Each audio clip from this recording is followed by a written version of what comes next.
પાટણ જિલ્લામાં સ્થાનિક સ્વરાજની ચૂંટણીને લઈને પ્રચાર પ્રસાર તેજ થતા રાજકીય ગરમાવો વધ્યો છે। પાટણ શહેરના વોર્ડ નંબર 2 અને 3ના ભાજપના ઉમેદવારોના સમર્થનમાં આજે અનુસૂચિત જાતિના પ્રદેશ પ્રમુખ કિરીટ સોલંકીએ વોર્ડ નંબર 2 અને 3માં ડોર ટુ ડોર પ્રચાર કરીને મતદારોને ભાજપની પેનલના ઉમેદવારોને મતદાન કરવા માટે અનુરોધ કર્યો હતો। તો સામાજિક આગેવાનોએ આ પ્રસંગે વીર મેઘમાયા સ્મારકનું જે કામ ખોરંભે ચડ્યું છે તે તાત્કાલિક ધોરણે પૂરું કરવાની રજૂઆત કરાતા આ બાબતે કિરીટ સોલંકીએ હકારાત્મક જવાબ આપ્યો હતો અને આગામી ટૂંક સમયમાં મંદિરનું કામ શરૂ થશે તેવી હૈયાધારણા સામાજિક આગેવાનોએ આપી હતી। સમાજના આગેવાનો દ્વારા કિરીટ સોલંકીનું ઠેર ઠેર સ્વાગત કરવામાં આવ્યું હતું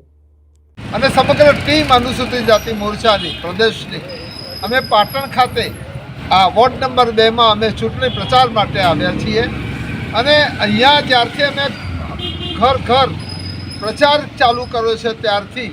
જે એક માહોલ મને દેખાયો છે કે લોકો ભારતીય જનતા પાર્ટીને સમર્થન આપી રહ્યા છે, હોલ હાર્ટેડ સમર્થન આપી રહ્યા છે અને આના માટેના મને મુખ્યત્વે બે કારણ લાગે છે કે એક કારણ એ વિકાસની રાજનીતિ, સૌનો સાથ અને સૌનો વિકાસની રાજનીતિ, અને બીજું કારણ આપણા સૌના આરાધ્ય દેવ બાબા સાહેબ આંબેડકરનું સન્માન